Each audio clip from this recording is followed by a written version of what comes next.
എന്തിനാണ് ഇത്തരത്തിലുള്ള അപവാദം ഇതിനെതിരെ പ്രതിപക്ഷ നേതാവ് പ്രചരിപ്പിക്കുന്നത്? ഇവിടെ അദ്ദേഹം എൻ്റെ കൂടെ 4 വാഹനങ്ങളിൽ ക്രിമിനലുകളെയും കൊണ്ട് സ്വയരക്ഷയ്ക്ക് ഇറങ്ങിയിരിക്കുകയാണ് എന്നാണ് പറയുന്നത്. സതീശനോട് അല്ല, നമ്മുടെ ബഹുമാനപ്പെട്ട പ്രതിപക്ഷ നേതാവിനോട് എനിക്ക് പറയാനുള്ളത്, കുറച്ച് കാലമായല്ലോ ഈ പൊതുപ്രവർത്തനം ആരംഭിച്ചിട്ട്. ആ പൊതുപ്രവർത്തനം ആരംഭിച്ചതിന് ശേഷം എല്ലാ സ്ഥലത്തും അതിൻ്റെ ഭാഗമായി എനിക്ക് പോകേണ്ട സ്ഥലങ്ങളിലൊക്കെ പോകേണ്ടി വന്ന ഒരാളാണ് ഞാൻ. അത് പല ദുരുദ്ദേശത്തോടെ തടയാൻ നോക്കിയവരൊക്കെ ഉണ്ടായിരുന്നു. പക്ഷേ അവരെ ദുരുദ്ദേശം നടന്നിട്ടില്ല എന്നുള്ളതാണ് വസ്തുത. അത് പോലീസ് സംരക്ഷണത്തിൽ പോയതല്ല, സാധാരണ നിലയിൽ അന്ന് ഒരു കമ്മ്യൂണിസ്റ്റുകാരെന്ന നിലക്ക് പോയതാണ്. അതിനൊന്നും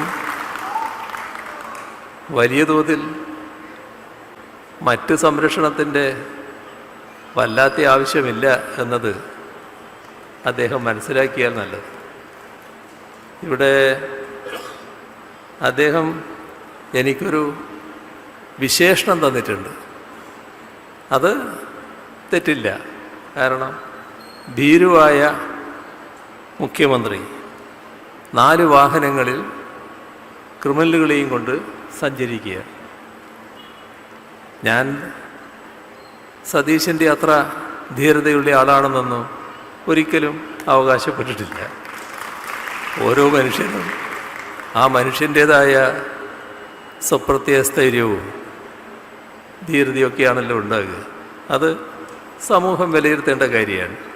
സതീശൻ പറഞ്ഞതുകൊണ്ട് ഞാൻ ഭീരുവാകുകയോ ഭീരുവല്ലാതാവുകയോ ചെയ്യില്ല. പിന്നെ അദ്ദേഹം എന്താണ് ഈ തരത്തിൽ ഒരു വല്ലാത്ത മാനസികാവസ്ഥയോടെ പ്രതികരിച്ചു കൊണ്ടിരിക്കുന്നത് എന്ന് നമുക്ക് മനസ്സിലാക്കാൻ കഴിയാത്ത കാര്യമാണ്. ഇന്ന് ഇവിടെ സെക്രട്ടേറിയറ്റിന് മുന്നിൽ നടത്തിയ അദ്ദേഹത്തിൻ്റെ പ്രസംഗം, അദ്ദേഹം വീണ്ടും കുറേ സംസാരം കഴിഞ്ഞതിന് ശേഷം വീണ്ടും ചോദിക്കുകയാണ്, നാണമുണ്ടോ ഭീരുവായ ഈ മുഖ്യമന്ത്രിക്ക്? അത് ഏതിനെ പറ്റിയാണെന്നറിയില്ല. ഞാൻ നാണിക്കേണ്ടതായ എന്ത് കാര്യമാണ്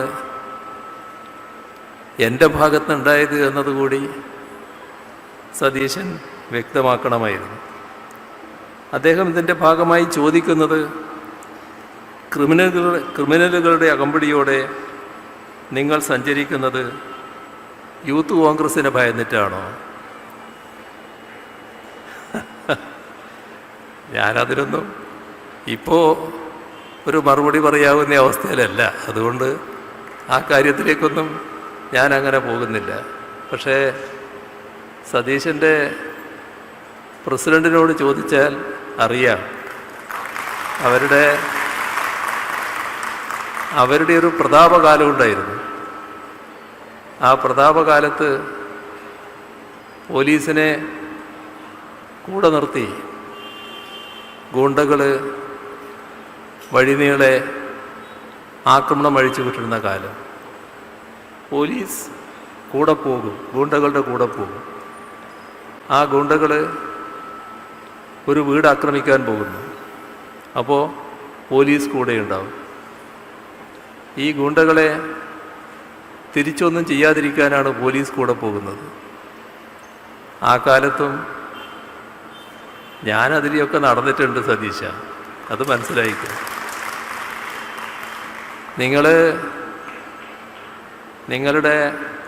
അന്നത്തെ അനുയായിയാണോ നേതാവാണോ എന്ന് എനിക്കറിയില്ല, അന്ന് എൻ്റെ നേരെ വെടിയുതിർത്ത സംഭവമുണ്ട്.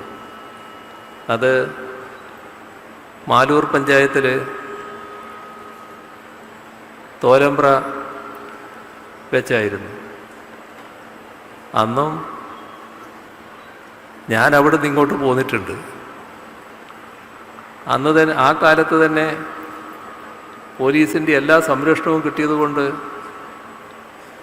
ഒരു പീടികയുടെ മേലെ വെച്ച് ഞാൻ ആ ബസാറിലൂടെ നടന്നു പോകുമ്പോൾ എൻ്റെ നേരെ തോക്ക് ചൂണ്ടിയ സംഭവം ഉണ്ടായിരുന്നു. വെടിയൊന്നും വെച്ചില്ല, തോക്ക് ചൂണ്ടി.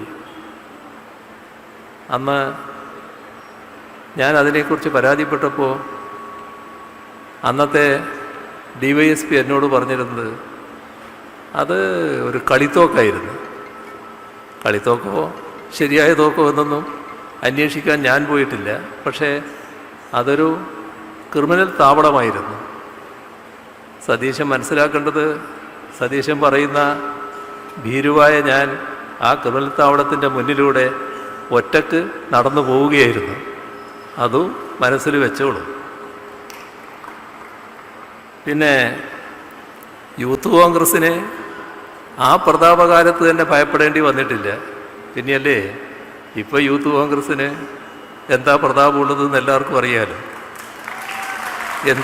എന്ത് പ്രതാപമുണ്ട് എന്നാണ് സതീശൻ പറഞ്ഞു വരുന്നത്? ഏത് പ്രതാപമാണ്?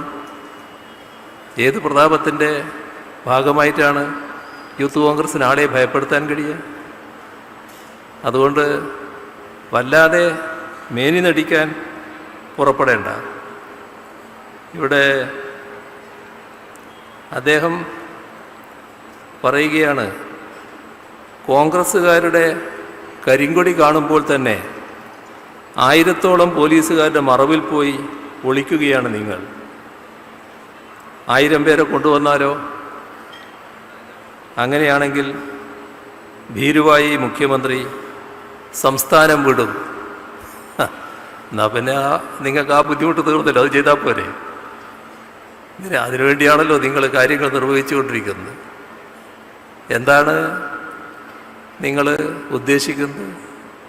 ആവർത്തിച്ച് ഇതിങ്ങനെ പറഞ്ഞുകൊണ്ടിരിക്കുന്നുണ്ടല്ലോ. നിങ്ങളെ പ്രതിഷേധം എന്തിനാണെന്നറിയാതെ തന്നെയുള്ള കരിങ്കൊടി വീശൽ നടക്കുമ്പോൾ റോഡ് സൈഡിലുള്ള എല്ലാവരുടെയും നേരെ ഞങ്ങൾ ബസ്സിലുള്ളവർ കൈവീശുന്നുണ്ട്. ഞാനും കൈവീശാറുണ്ട്. ആ കൈവീശലിൽ ഈ കരിങ്കൊടിക്കാരുടെ നേരെയും കൈവീശുന്നുണ്ട്. കരിങ്കൊടി ഇങ്ങനെ വീശുമ്പോൾ അവരുടെ നേരെയും ഞാൻ കൈവീശുകയാണ്. ആരെയാണ് ഞങ്ങൾ ഭയപ്പെടേണ്ടത്? എന്തിനാണ് ഭയപ്പെടേണ്ടത്? എന്തിനാണെന്ന് പറയാതെയുള്ള ഒരു കരിങ്കൊടി എടുത്താക്കും ചെറുപ്പക്കാരെ അയച്ചത് നിങ്ങളല്ലേ? എന്താവശ്യത്തിനാണ്? എന്താണ് ഇവിടെ പ്രതിഷേധിക്കാൻ ഉള്ളത്? പിന്നെ ക്രിമിനൽ മനസ്സുള്ള മുഖ്യമന്ത്രിയാണ് ഈ സിംഹാസനത്തിലിരിക്കുന്നത്. എൻ്റെ മനസ്സ് ക്രിമിനൽ സ്വഭാവത്തിലുള്ളതാണോ എന്ന് ഇത്രയും കാലത്തെ പ്രവർത്തനത്തിലൂടെ നമ്മുടെ ജനങ്ങളാണല്ലോ വിലയിരുത്തേണ്ടത്. അത് സതീശൻ്റെ വിലയിരുത്തലിൻ്റെ ഭാഗമായി തീരുമാനിക്കേണ്ടതല്ല. ഇയാളുടെ ധാരണ ഇയാൾ മഹാരാജാവാണെന്നാണ്. ഇവിടെ സതീശൻ കാണേണ്ടത് നമ്മളെല്ലാം മനുഷ്യരെ സ്നേഹിക്കാൻ പഠിക്കണം. അങ്ങനെ മനുഷ്യരെ സ്നേഹിച്ചാൽ ആ സ്നേഹത്തിൻ്റെ ഭാഗമായി കൂടുന്നൊരു കൂട്ടായ്മയുണ്ട്. അതിലൂടെ ഉയരുന്നൊരു സാമ്രാജ്യവുമുണ്ട്. ആ സാമ്രാജ്യം സതീശനറിയില്ല. അത് ഏതും സഹിക്കാനും എന്തിനേയും നേരിടാനും സന്നദ്ധതയുള്ള ഒരു വിഭാഗമായിട്ട് തന്നെ ആ കൂടെ നിൽക്കുന്നവർ മാറും. അത് സതീശൻ അറിയുമെന്നറിയില്ല. ഇല്ലെങ്കിൽ അതും മനസ്സിലാക്കാൻ ശ്രമിക്കുന്നത് നല്ലതാണ്. വീണ്ടും പറയാണ്, സാഡിസ്റ്റ് മനസ്സുള്ള ക്രിമിനൽ മനസ്സുള്ള വ്യക്തിയാണ് മുഖ്യമന്ത്രി. എന്താണ് ഇദ്ദേഹത്തിന് പറ്റിയത് എന്ന് ഒരു പിടിയും കിട്ടുന്നില്ല. ഇടക്കിടക്ക് ഞാൻ ക്രിമിനൽ സ്വഭാവമുള്ളയാളാണെന്ന് പറഞ്ഞാൽ എന്നെ ക്രിമിനൽ സ്വഭാവമുള്ളയാളായി നമ്മുടെ നാടാകെ വിലയിരുത്തി കളയും എന്നാണോ സതീശൻ ധരിക്കുന്നത്? നമ്മുടെ ഓരോ പ്രവൃത്തിയുടെയും ഭാഗമാണ് നമ്മളെക്കുറിച്ചുള്ള വിലയിരുത്തൽ. അതാദ്യം മനസ്സിലാക്കണം. ഇവിടെ ദീർഘകാലത്തെ പ്രവർത്തന അനുഭവം ഉള്ളവരാണ് നമ്മുടെ നാട്ടിലെ ജനങ്ങൾ. അവരെ വിലയിരുത്തലിനെയാണ് ഞാൻ മാനിക്കുന്നത്. ഇവിടെ അദ്ദേഹം ഇന്ന് പറഞ്ഞത് ഈ പ്രതിഷേധക്കാരോട് ഒരു കടലാസ് പോലും ചുരുട്ടി എറിയല്ലേ എന്നാണ് നേരത്തെ പറഞ്ഞിരുന്നത്. അത് മാറ്റി പറയാൻ വേണ്ടിയാണ് ഞാൻ ഇന്നത്തെ മാർച്ചിൽ പങ്കെടുത്തത്. എങ്ങനെയുണ്ട്? കേരളത്തിൻ്റെ പ്രതിപക്ഷ നേതാവ് നേരെ സെക്രട്ടേറിയറ്റിന് മുന്നിൽ നടക്കുന്ന മാർച്ചിൽ പങ്കെടുത്തുകൊണ്ട് പറയുകയാണ്, ഇവിടെ കടലാസ് പോലും ചുരുട്ടി എറിയരുത് ഈ ബസ്സിന് നേരെ എന്ന് പറഞ്ഞതാണ് ഞാൻ എന്നാണ് അദ്ദേഹം പറയുന്നത്. ആ പറഞ്ഞ കാലത്താണ് ഇവിടെ പറഞ്ഞ പല ഏറും വന്നത്. ഏതായാലും ആ പറഞ്ഞത് മാറ്റി പറയാൻ, അതായത് എറിയല്ല എന്ന് പറഞ്ഞത് എറിയണം എന്ന് പറയാനാണ് ഞാൻ വന്നത് എന്നാണ് പരസ്യമായി അദ്ദേഹം പറയുന്നത്. പരസ്യമായി അക്രമം നടത്താനുള്ള ആഹ്വാനം. മാത്രമല്ല അദ്ദേഹം പറയുകയാണ്, കൊല്ലത്ത് ഞങ്ങൾ തീരുമാനം മാറ്റി, തിരിച്ചടിക്കും, കൊടുത്താൽ കൊല്ലത്തും കിട്ടും.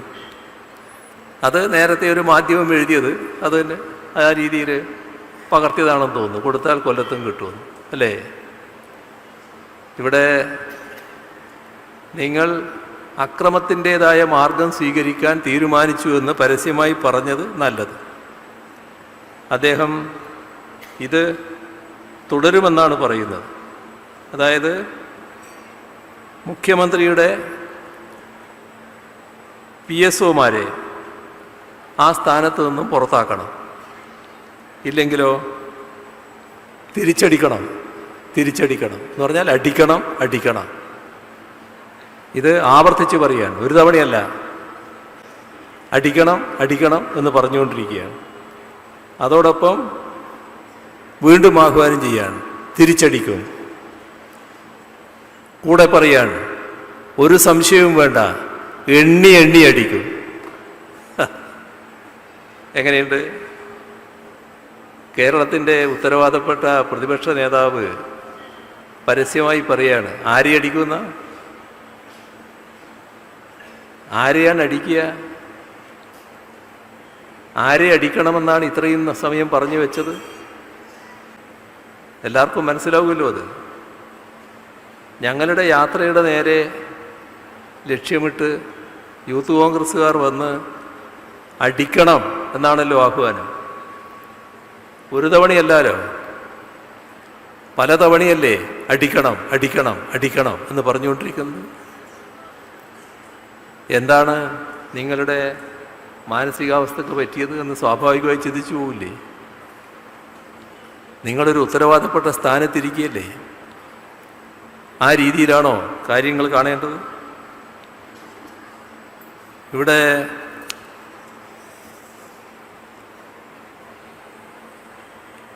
അദ്ദേഹം പറയാണ്, ഇവരെ പുറത്താക്കിയില്ലെങ്കിൽ, എൻ്റെ കൂടെ ഇരിക്കുന്ന PSOമാരെ പുറത്താക്കിയില്ലെങ്കിൽ കല്യാശ്ശേരിയിൽ തന്നെ ഞങ്ങൾ തുടങ്ങും, ഒരു സംശയവും വേണ്ട. ഞാൻ ആ പ്രദേശത്തിൻ്റെ ഒന്നും ചരിത്രത്തിലേക്കൊന്നും കടക്കുന്നില്ല. അതൊക്കെ സതീശൻ ഈ അനുയായികളുടെ മുന്നിൽ അവർ കയ്യടിക്കുമ്പോൾ വീമ്പ് പറഞ്ഞതായിരുന്നെങ്കിൽ ആയിക്കോളൂ, അവരുടെ കയ്യടി കിട്ടാൻ പറഞ്ഞതായിക്കോളൂ. പക്ഷേ നാടിൻ്റെ സമാധാനം തകർക്കാനുള്ള നീക്കം നല്ലതല്ല എന്ന് മനസ്സിലാക്കണം. നിങ്ങൾ വീണ്ടും പറയാണ്, ഇവർക്ക് നേരെ നടപടി സ്വീകരിച്ചില്ലെങ്കിൽ ഉറപ്പായി തിരിച്ചടിക്കുക തന്നെ ചെയ്യും. ഇതെല്ലാം പല ഘട്ടങ്ങളിലാണ്, ഒരു പ്രസംഗത്തിൻ്റെ നിരവധി ഘട്ടങ്ങളിൽ പറഞ്ഞുകൊണ്ടിരിക്കുകയാണ്. ഉറപ്പായി തിരിച്ചടിക്കുക തന്നെ ചെയ്യും. അപ്പോൾ ഞങ്ങളെ നേരെ അടി തീരുമാനിച്ചിരിക്കുന്നു എന്നർത്ഥം. അടിക്കാൻ യൂത്ത് കോൺഗ്രസ്സുകാരെ പറഞ്ഞു വിടുന്നു. അതിൻ്റെ ആഹ്വാനം പ്രതിപക്ഷ നേതാവ് നൽകിയിരിക്കുന്നു. പിന്നെ ചില മോഹങ്ങളാണ്. ഇവരുടെ ഒടുക്കത്തെ യാത്രയാണ്. അത് രണ്ടർത്ഥത്തിലും ആകാം. ഈ യാത്ര വല്ലാതെ വിജയിച്ചു വരുമ്പോൾ ഉണ്ടാകുന്ന ഒരു വല്ലാത്ത മാനസിക അസ്വസ്ഥതയുണ്ടല്ലോ, അതിൻ്റെ ഭാഗമായാണ് ഇത്തരത്തിലുള്ള ഒരു ശാപവചനം വരുന്നത്. എന്നിട്ട് അതിൽ പറയുന്നുണ്ട്, ഒടുക്കത്തെ യാത്രയാണിതെന്ന് പറഞ്ഞതിന് ശേഷം അവസാനത്തെ യാത്ര. ഇത് ഞങ്ങളുടെ കൂടെയുള്ള ഏതെങ്കിലും പാർട്ടിക്ക് വേണ്ടി നടത്തുന്ന യാത്രയല്ല. ഇത് ഞങ്ങളുടെ മുന്നണിക്ക് വേണ്ടി നടത്തുന്ന യാത്രയല്ല. ഏതെങ്കിലും പാർട്ടിക്കെതിരായോ ഏതെങ്കിലും മുന്നണിക്കെതിരായോ ഉള്ള യാത്രയല്ല ഇത് കേരളത്തിന് വേണ്ടിയുള്ള യാത്രയാണ്. കേരളത്തിൻ്റെ ഭാവി കണ്ടുകൊണ്ടുള്ള യാത്രയാണ്. നമ്മുടെ കുഞ്ഞുങ്ങളുടെ ഭാവിയാണ് ഇതിൻ്റെ ഭാഗമായി കാണുന്നത്. അതിനുവേണ്ടിയാണ് ഈ യാത്ര സംഘടിപ്പിച്ചിരിക്കുന്നത്. അത് അവസാനത്തെ യാത്ര.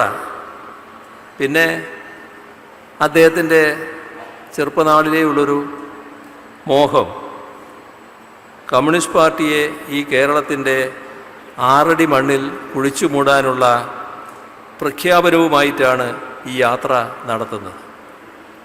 കമ്മ്യൂണിസ്റ്റ് പാർട്ടിയുടെ പ്രവർത്തനവും അതിൻ്റെ മറ്റു കാര്യങ്ങളും ഒന്നും ഈ യാത്രയുടെ ഒരു ഘട്ടത്തിലും പരാമർശ വിഷയമേ ആയിട്ടില്ല. നേരത്തെ പറയുമ്പോൾ ചില കാര്യങ്ങൾ ആദ്യമായിട്ടാണ് ഞാൻ പറഞ്ഞത്, ഇവിടെ ഈ വേദിയിൽ ആണ് ഞാൻ പറഞ്ഞത്. ഒരു ഘട്ടത്തിലും അത്തരം കാര്യങ്ങൾ വിഷയമായിട്ടില്ല. എന്തിനാണ് ആ തരത്തിൽ പാർട്ടിയടക്കം ഇതിൽ വലിച്ചെടുക്കുന്നത്? പിന്നെ യഥാർത്ഥ ഉദ്ദേശം പുറത്തു വരികയാണ്. അതിലും ആക്ഷേപത്തിൻ്റെ സ്വരങ്ങൾ കാണാം. അധികാരത്തിൻ്റെ സിംഹാസനത്തിൽ നിന്ന് ഈ മഹാരാജാവിനെ താഴെ ഇറക്കുന്നതുവരെ വിശ്രമമില്ലാതെ നമ്മൾ പൊരുതും. അത് മഹാരാജാവ് എന്നൊക്കെ അദ്ദേഹം ഇടക്കിടക്ക് വിശേഷിപ്പിക്കുന്നതായി കാണുന്നുണ്ട്. ഞാനിവിടെ മുഖ്യമന്ത്രിയായിരിക്കുന്നത് ഏതെങ്കിലും വിഭാഗത്തിൻ്റെ രാജാവായിട്ടല്ല. ഞങ്ങളെല്ലാവരും ജനങ്ങളുടെ ദാസരായിട്ടാണ് പ്രവർത്തിക്കുന്നത്. ഇതാണ് കാണേണ്ടത്. അധികാരം എന്നത് ഏതെങ്കിലും പ്രതാപം കാണിക്കാനുള്ള ഒരു സ്ഥാനമായിട്ടല്ല ഞങ്ങൾ കാണുന്നത്. അധികാരം നാട്ടിലെ പാവപ്പെട്ടവർക്ക് വേണ്ടി എങ്ങനെ ഉപയോഗിക്കാൻ കഴിയും, ആ ശ്രമമാണ് ഈ കഴിഞ്ഞ 7.5 വർഷവും ഞങ്ങൾ നടത്തിയിട്ടുള്ളത്. അതിൽ നല്ല മാറ്റം, ഒരർത്ഥത്തിൽ നല്ല വിജയം കേരളത്തിൽ ഉണ്ടാക്കാൻ നമുക്ക് കഴിഞ്ഞിട്ടുണ്ട്. അതും ഒരു വസ്തുതയാണ്. അതിലൊക്കെ ഞങ്ങൾക്ക് അഭിമാനമുണ്ട്. അതിൽ ജനങ്ങളും ഞങ്ങളെ കൂടെ നിന്നു എന്നുള്ളതാണ് 5 വർഷം കഴിഞ്ഞപ്പോൾ കേരളത്തിൻ്റെ ചരിത്രം തിരുത്തി LDFന് തുടർഭരണം ജനങ്ങൾ സമ്മാനിച്ചത് എന്നതുകൂടി ഓർക്കണം. അതിലൊക്കെ നിങ്ങൾക്ക് വല്ലാത്തൊരു കലിപ്പുണ്ടാവും. അത് ഇങ്ങനെ പരസ്യമായി സ്വയം അപഹാസ്യനായിക്കൊണ്ട് പറഞ്ഞു തീർക്കേണ്ടതുണ്ടോ സതീശ എന്നതും ആലോചിക്കുന്നത് നല്ലതാണ്.